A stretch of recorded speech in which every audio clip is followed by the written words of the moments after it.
예술을 던지고 좌선하다. 천신이 된 미타. 그는 천개 곳곳을 구경하면서 세월을 보냈고 그렇게 쏟아부은 시간만 무려 석 달이 되었다. 남들 같으면 유람에 수수만년을 쏟아부은들 별것 아니라 생각하겠지만 시간을 금쪽같이 생각하는 미타에겐 길고도 오랜 세월이었다. 그는 여전히 시간을 찰나라고 보았고 그렇게 영생에 대한 갈구는 쉴 틈이 없었다. 그러던 어느 날 길을 걷고 있는데 무슨 난리라도 났는지 천신들이 무리를 지어 한 방향으로 몰려가는 것이다. 널도 보자락이 나이 날리며 희적희적 걷고 나는 그들인지라 이런 분주함은 낯설게 느껴졌고 그래서 미타 역시 그들 틈에 끼어 잽싸게 발걸음을 놀려봤다. 그렇게 별 생각 없이 걷다 보니 천신들의 수가 점점 불어났고 거리에 가득 넘쳐나게 됐다. 하늘을 훌쩍 날아오르면 간편한 것을 이들은 이상하리만큼 땅을 고집했는데 아마 천지인 삼재의 이치를 고수하려는 건지도 몰랐다. 다들 새처럼 훌훌 날아다니면 땅의 의미는 그만큼 퇴색될 테니 말이다. 이유와 어쨌든 일단 궁금한 것은 알아봐야 직성이 풀리는 미타인지라 그의 젠걸음은 계속됐고 먼 발치로 어떤 버섯 모양의 건물이 눈에 띄고서야 대충 그 가닥을 잡을 수 있었다. 그곳에 무슨 극장이라고 씌어있는 것 같은데 한눈에 봐도 뭔가 요긴한 구경거리가 가득 들어차 있는 게 틀림없었다. 마치 한가한 마을에 공마단이라도 들어올라치면 일대가 온통 가마솥의 팥죽처럼 들끓는 것처럼 이곳 천개도 별반 다르지 않아 보였다. 입구의 크기로 봐선 이 정도 인원이 통과하려면 줄이 한참은 늘어서야 하지만 기하게도 대문 앞에만 가면 천신들의 몸이 개미만큼 작아졌다. 그래서 줄을 설 필요도 없이 모두들 그냥 통과했고 저마다 발길 닿는 자리에 가서 앉았다. 놀라운 것은 이곳의 구조가 원형으로 되어 있음에도 어느 각도에서 봐도 무대가 정면으로 보인다는 것이다. 미타는 초입체를 잘 표현한 건축물이라 생각하며 아무 자리나 하나 꿰차고 앉았다. 구석진 곳이지만 앉는 순간 화면이 자신의 코앞으로 당겨지면서 이상적인 좌석이 되었다.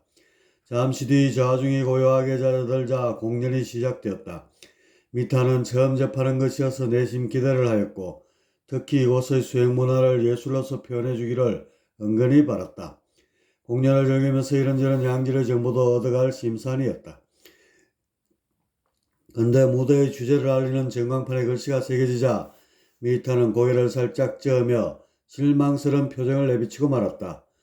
득음 경연 이란 네 글자로 미뤄 보나마나 전국 노래자랑 비슷한 것이 펼쳐질 것이기 때문이다. 게다가 이 경연이 끝나면 미술 경연이 있고 마지막엔 건축 경연이 열린다고 하니 미타는 헛걸음했다며 자주 섞인 탄식을 쏟아냈다. 그냥 수련터나 알아보러 다닐 것을. 혹시나 수행이 도움이 될 만한 것이 없나 해서 따라왔는데 그냥 놀고 즐기는 공연이었잖아. 미타는 이제라도 늦지 않았다는 생각에 자리에서 벌떡 일어나 밖으로 나가려 했다. 그때 귓가로 기묘한 악기 소리에 맞춰 구성진 노랫가락이 흘러 들어왔다. 선율을 타며 시로라기처럼 허공에 퍼지는 음성. 그건 숨결처럼 미타의 가슴에 스며들어 감성을 세차게 자극했다. 애환과 희열이 뒤섞이며 내리치는 감성의 빗줄기는 그것을 듣는 모든 이들로 하여금 득음의 세계로 몰입케 했고 결국 하나의 덩어리로 녹아 마치 한 생명처럼 호흡을 맞추게 하였다. 수백 명의 천신들은 딱 두 개의 귀를 달고 하나의 심장이 되어 음률에 맞춰 들쭉날쭉 춤을 춰댔다. 이렇게 어떤 알 수 없는 힘에 이끌려 저절로 물화일체가 되어 선정을 논이뤘고 이에 미타는 밖으로 나갈 생각도 있고 그 자리에 굳어 넋을 놓았다. 음률이 끊기고 한참이 지났어야 겨우 정신을 차릴 수 있었고 자리에 도로 쓰러지듯 앉았다. 어찌 이렇게 아름다울 수가 있을까? 향할 행운이라더니 지나가는 구름도 멈추게 한다는 득음의 경지가 아닌가. 미타는 감탄을 연발하였다. 그런데 주변 천신들의 반응은 의외로 냉랭하기만 하였다. 그들의 귀엔 그다지 썩 훌륭한 가락으로 비치지 않는 모양이었다. 다시 잠시의 정막이 흐르더니 한 여선이 앞으로 나와 청량한 음성으로 곡조를 뽑기 시작했다. 순간 미타는 애간장이 녹으며 심장이 터져나가는 느낌을 받았다. 얼마나 애절한지 슬픔의 궁극에 이른 듯하였고 그러다가 가락이 경쾌하게 바뀌면서 이번엔 황홀경이 밀려왔다. 업률로 그려내는 추상의 몸짓은 도저히 말로는 표현할 수 없는 환희의 궁극이었다. 미타는 또다시 정신줄을 놓고 말았다. 감정이 도달할 수 있는 최상의 상태를 넘나들자 황홀감에 넋이 나간 것이다. 잠시 뒤에 우레와 같은 박수 소리가 터져나왔고 그 소리에 미타는 간신히 정신을 차렸다. 그야말로 천상의 선음이로다. 이래서 천신들이 만사를 제쳐놓고 몰려든 것이었구나. 미타는 천상의 예술을 제대로 맛봤고 예술의 도통을 하면 이렇게 되는가 싶기도 했다. 대부분의 천신들이 삶의 의미를 예술에서 찾는다는 얘기는 일전에 들은 적이 있었다. 그땐 한기로 흘렸지만 오늘 자신이 직접 체험해보니 그 말이 맞는 것 같기도 했다. 사실 예술이야말로 삶의 백미라면 백미이다. 왜냐, 그 어떤 분야보다 창조의 의미를 가장 잘 살려내고 있기 때문이다. 그래서 천계에서 존경과 부러움을 가장 많이 받는 대상이 바로 예술의 정점에 이른 도예신들이다. 도예신이란 예술을 도로 성화하여 창조를 펼치는 천신이다. 그들이 누리는 더할 나위 없는 창조적 삶.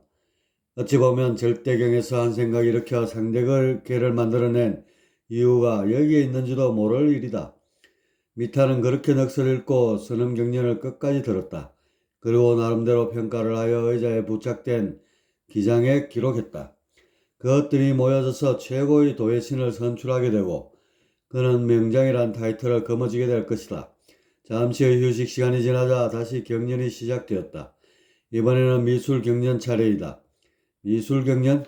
이건 아무리 생각해봐도 별 볼 일이 없어 보였다. 그림을 제 아무리 멋들어지게 그려봤자 실물을 보는 것만 하겠는가? 몇 발짝만 옮기면 세상 천지가 한 폭의 수묵화인데 구태여 미술 경연을 지켜볼 필요가 있을까 하는 의문이 들었고 그래서 미타는 딱 한 편만 보고 자리에서 일어나려고 마음먹었다. 잠시 뒤 주황색의 옷을 곱게 차려입은 한 여신이 무대에 나와서 자신의 그림을 펼쳐들었다.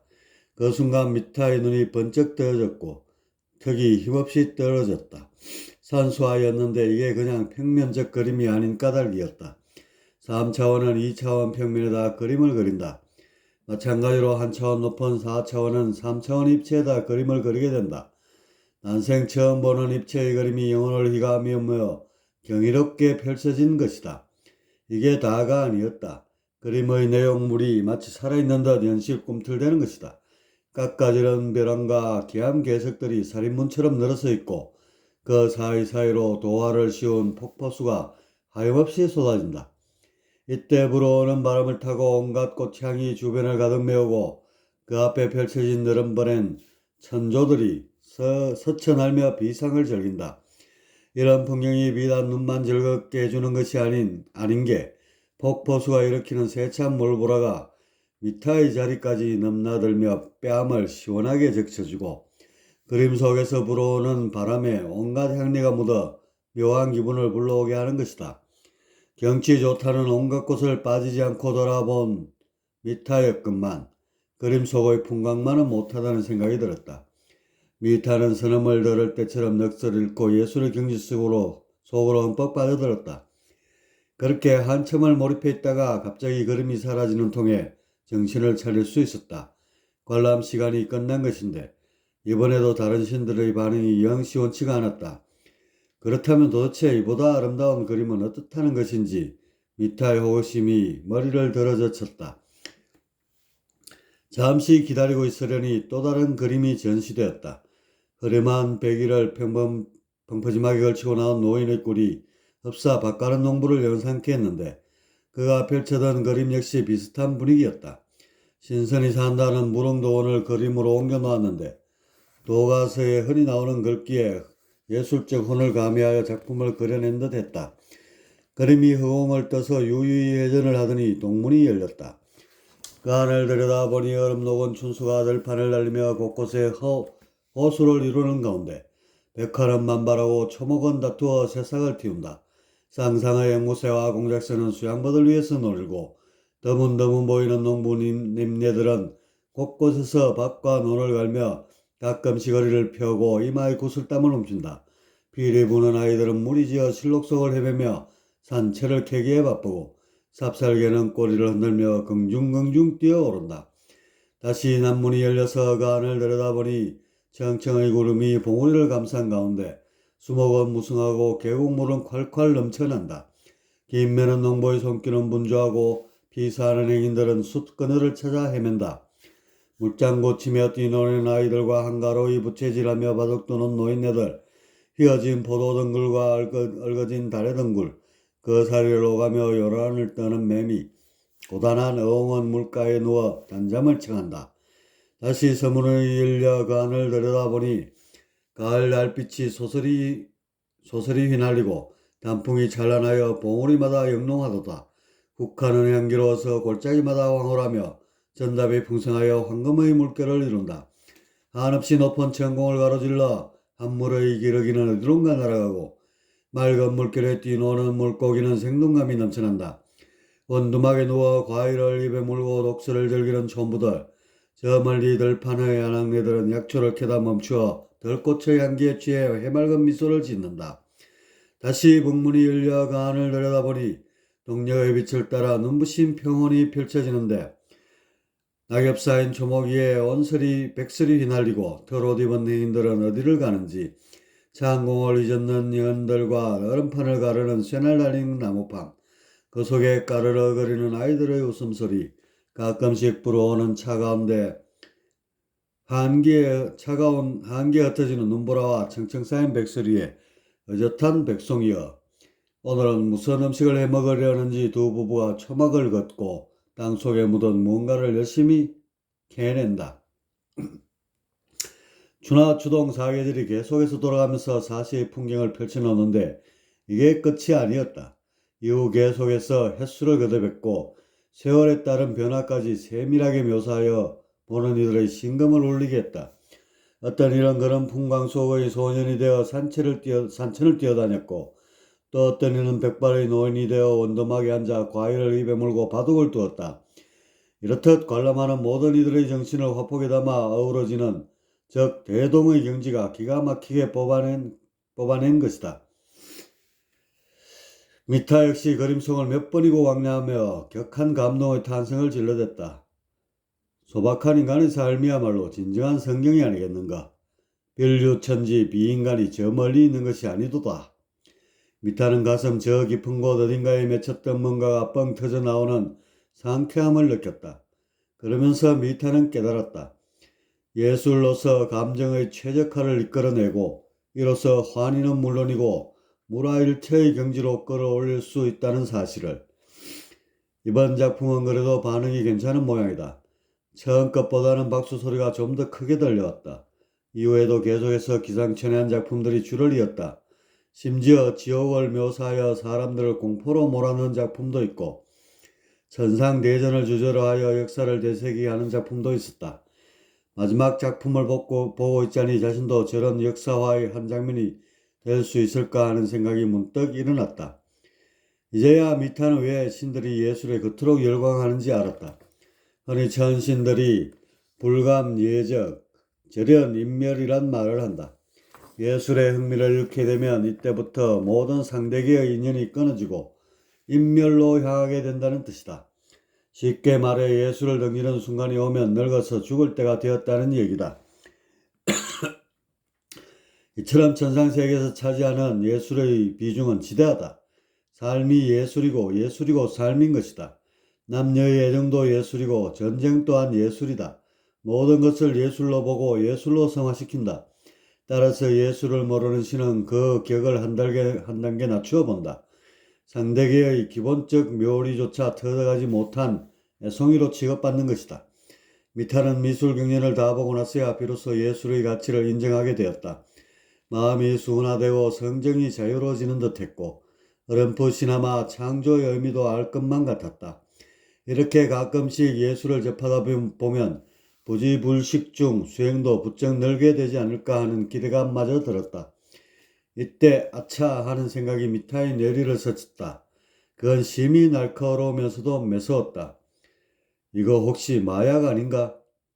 미타는 죽음을 극복하여 영생불사의 몸이 되는 것을 꿈꾼다.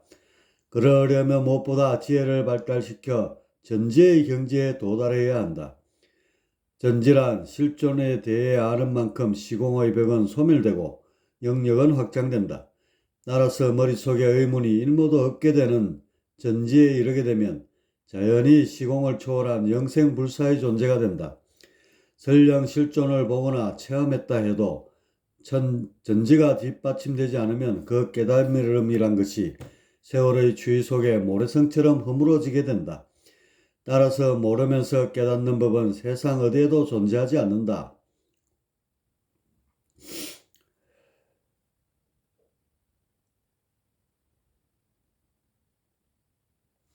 그런데 감성에 빠져 황홀경에 머무는 횟수가 많아지다 보면 자연스레 지성의 발달은 더뎌질 수밖에 없다.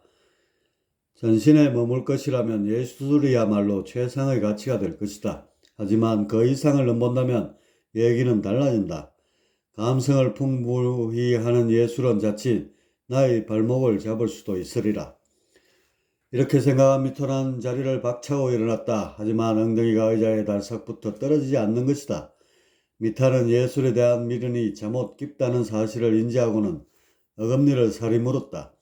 무거운 발걸음을 힘겹게 떼며 밖으로 나오는 미타. 그의 등 뒤로 잠시 뒤 건축 경연이 시작된다는 안내방송이 울렸다. 도심에서 얼핏 본 건축 건물들처럼 열린 공간을 활용하여 모종의 설계를 뽐내는 자리겠거니 예단하는 거였지만 그것이 거대한 끈끈이가 되어 자신의 등덜미를 잡아채며 다가올 줄이야. 미타가 생각하기에 한번 예술에 빠지면 도저히 헤어나올 것 같지가 않았고 그건 일종의 예미가 될 것만 같았다.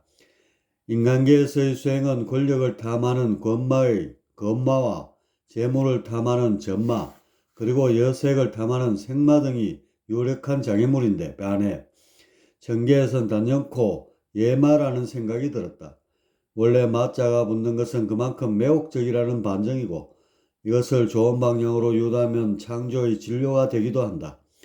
권마를 창조로 유도한 것이 세상을 교화한다고 나서는 치신들이며 전마를 창조로 돌린 것이 천보를 통한 천상 문명의 만개인 것이며 생마를 창조로 성화시킨 것이 남녀간의 엄양 화락의 문화인 것일 게다. 이토록 세상의 좋고 나쁜 것은 때와 장소 그리고 용도에 따라 그 평가가 엇갈리게 되며 그렇기에 영생을 원력으로 삼은 자신이 예술을 예마라고 부르며 평가절하한 것은 당연한 것이리라. 이런 생각 덕분인지 미타는 예술의 마력을 뿌리치고 무사히 공연장을 빠져나올 수 있었다.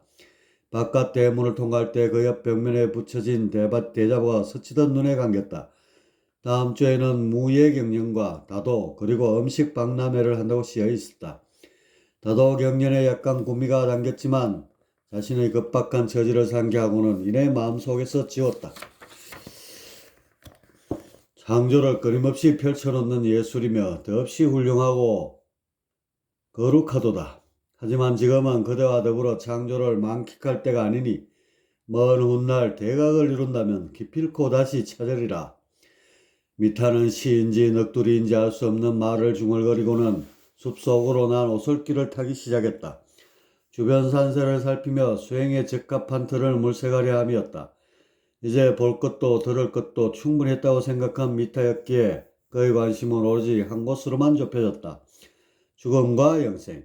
이것이 그의 화두였고 단 한 차례도 변하지 않고 이어져 내려온 그만의 존재 코드였다. 미타는 천신들의 발걸음이 뜸한 장소를 물색했는데 깊은 산중이나 절벽 같은 외진 것이 오히려 그들의 왕래가 잦은 것을 알 수 있었다. 이에 반해 도심 주변의 평범한 숲이나 언덕 같은 곳이 인적이 뜸했다. 그래서 미타는 고심 끝에 마을 뒤산 한 자락에 위치한 언덕을 선택했다. 나무 그늘이 우거져서 임의로 발걸음을 하지 않는 한 눈에 잘 띄지 않는 곳이었다. 나무 진액의 향이 거하게 풍겨오는 것이 제법 선방의 느낌도 났다. 미타는 이곳에 좌정하고 또다시 사사이사의 화두를 던졌다. 그렇게 몇 날 며칠을 몰두하다가 불현듯 양미간을 좁히며 아랫배의 광전을 쓰다듬었다. 혹자는 광전을 영구 동력이라고, 혹자는 길어야 몇십억 년에 불과하다고 하고, 누구 말이 맞는 것인가? 어디 늙어 죽어가는 천신이라도 있어야 확인할 수 있을 텐데 수명이 이토록 기르니 어찌 찾을 수 있으랴. 미타는 몇 번을 생각해봐도 광전을 믿을 수가 없었다. 광전이 영구 동력이라는 말 자체부터가 이치에 맞지 않았다. 하루살이에게 100년을 살 수 있는 수명이 주어진다면 그들은 하나같이 영생을 얻었다고 말할 것이다. 광전 역시 그런 것일 게다. 인간의 수명을 기준으로 해서 어마어마하게 늘어나다 보니 영구 동력이니 영생이라는 말들이 나왔을 테지. 가능성은 없지만 만에 하나 영구 동력이 맞다 하여도 세상이 어찌 저 혼자만 산다고 살 수 있는 것인가.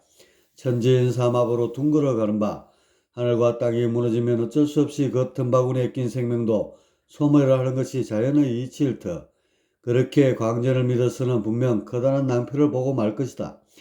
이런 생각에 미치자 미타는 가만히 앉아 선정에 잠길 수가 없었다.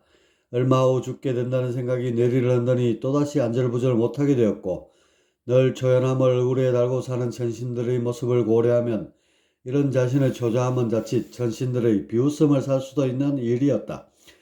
이건저건 미타는 무턱대고 도심으로 발걸음을 옮겼다. 가뜩이나 죽음의 그림자가 뻗치는 판국에 이런 적막한 곳에 홀로 앉아 있으려니 마음이 싱숭생숭하고 허튼 감상에나 사로잡힐 것 같았다. 또한 자신보다 오래 산 천신들에게 뭔가 필요한 정보라도 알아봐야 한다는 심산도 깔려있었고 말이다.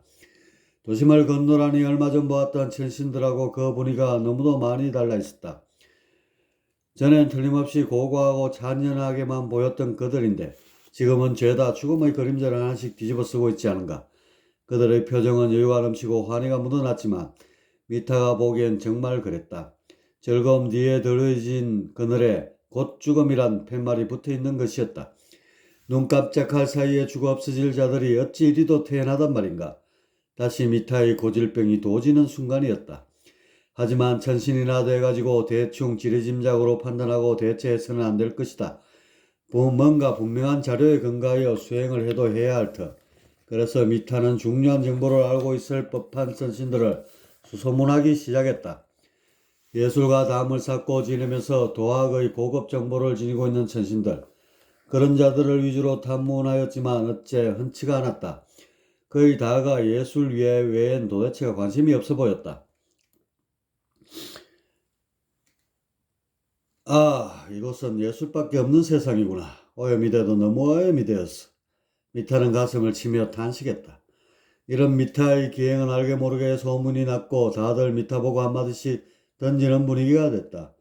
그들의 표현법은 각양각색이었지만 골자는 예술도 모르는 무지랭이가 어찌 천신이 되었냐는 것이었다. 극도의 예술 신봉주의가 파생시킨 어치곤이 없는 일로 치부하는 미타였지만 한편으론 구도의 본질을 알아주지 못하는 그들이 야속하기도 했다. 하지만 어쩌랴 시간을 보는 관점이 달라서 생겨난 일인 것을.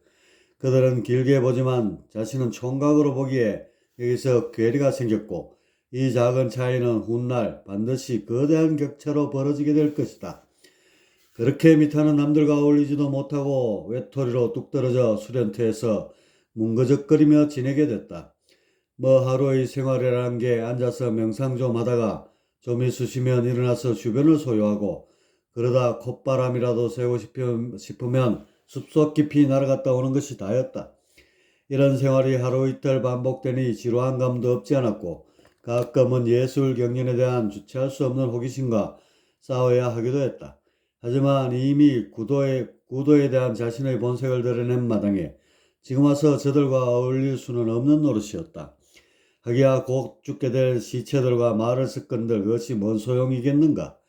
그런데 이런 느긋하면서도 지루하기만 한 그 일상에 꽤나 시끄러운 방해꾼이 나타났다. 12~13살 정도 돼 보이는 천동 한 명이 집치만한 천조를 타고 와서는 주변에 둥지를 튼 것이다. 아마 이 천조의 집을 만들어주려는 것 같은데 그게 하필이면 수련터에서 훤히 내려다 보이는 건너편 언덕이다. 치마폭을 넣은 것 마냥 안온하여 둥지로 서기에는 그만이지만 미타에겐 그게 또 하나의 성가신 고민거리였다. 천동이 부산을 떠는 것도 그렇지만 가끔씩 저 천조란 것이 주둥이를 벌려 가락을 뽑아 낼라치면 그 소리가 영 듣기에 거북했다.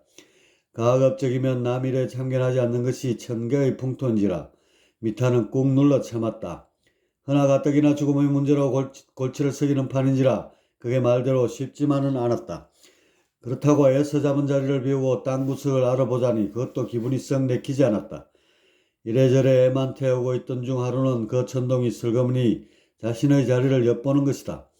멀건 낯빛에 호기심 많은 눈동자를 이리저리 굴리며 두리번거리는데 선정에 들어있던 미타가 낌새를 알아채고 눈을 번쩍 뜨자 화들짝 놀라며 눈꺼풀을 내렸다. 그리고 다시 조심스레 눈꺼풀을 올리고는 까만 눈동자를 빙그러 돌리더니만 조망만한 입술을 실룩이는 것이다. 이런 곳에도 둥지가 있는 줄 몰랐네요. 하하. 정말로 몰랐던 것인지는 알 수 없지만 일단 미타는 서로 말문이 튀었으니 속에 있는 쓴소리를 좀 해야겠다고 생각했다. 나는 진작부터 그쪽을 알았네. 수풀이 쓸려 넘어지는 소리에다가 시도 때도 없이 울어제끼는 천조며 귀도 밝으시네요. 바로 옆인데 안 들리면 그게 이상한 것이 아닌가. 선정에 들면 바로 옆에서 소리쳐도 잘 안 들리거든요. 하하. 미타는 천동에게 되레 한 방 먹고 말았다. 이건 자신의 선정이 깊질 못해서 생겨난 것이고 그러니 천동은 시끄러움에 대해 아무런 잘못이 없다는 얘기였다. 적반하장이 분명키는 한데 어째 대꾸할 말이 잘 떠오르지를 않았다. 곰곰이 생각해보면 천동의 말이 틀린 것도 아니고 말이다. 미타는 자신의 수행을 탓해야만 했고 착잡한 심정에 두 눈을 지그시 감을 수밖에 없었다. 천동은 그런 거를 몇 번 힐끔거리고는 빽빽한 수목들 틈을 비집고 가버렸다. 천동은 그날 이후로 가끔씩 주변에 나타나더라도 가급적이면 조용히 움직였고 천조의 울음소리도 그 횟수가 대폭 줄었다. 그러던 어느 날 웬 낯선 천신이 날아와서는 천동을 찾기 시작했다. 미타가 선정에서 깨어난 나무 틈 사이로 시선을 돌리니 어떤 넋수그레한 노인 한 분이 의적거리며 주변을 살피고 있는 거였다. 주름이 눈가에 자글자글하게 패였고 쇠미한 눈동자가 영락없는 상늙은이였다. 미타는 마치 삼이라도 찾는 듯 두 눈을 번뜩 뜨고는 자리를 박차고 일어났다. 전개에서의 노인이란 대부분 머리카락이나 수염만 허옇게 새었지 피부는 탱탱한 데다가 반들반들 윤이 났기에 나이를 짐작할 수 없었다. 허나 지금 자신의 동공에 박힌 노인은 그런 무늬만 노인이 아닌 진짜 골마 빠진 노인네였다. 전신이 이 정도로 노쇠해지려면 광전의 수명이 거의 다해야 하는 것이다. 우주의 초창기임을 감안할 때 대단히 희귀한 광경이었고 이를 귀신같이 알아챈 미타가 허둥지둥 달려나갔다.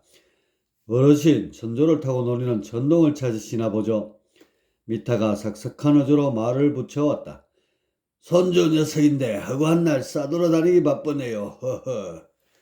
오늘은 아침 무렵에 잠시 이곳을 왔다가 또다시 천조를 타고 어디론가 날아갔지요. 한 발 늦었군요. 허허. 노인은 가볍게 고개를 숙이고 돌아섰다. 이대로 황금 같은 기회를 놓칠 수 없는 미타에게 재빨리 말을 받고 나섰다. 어르신, 마침 저에게 나무진을 뽑아 만든 선차가 있는데 한 잔 걸치고 가시면 어떻겠습니까? 노인은 대뜸 친근하게 다가서는 미타가 다소 의아했던지 쇠미한 눈동자를 굴려 눈빛을 몇 차례 쏘고는 이내 고개를 떨구었다. 그리고 미타를 따라 나무 사이에 깃들인 미타의 수련트로 들어와 좌정했다. 미타는 미리 길어놓은 청수에 나무진을 타서 노인에게 권했다.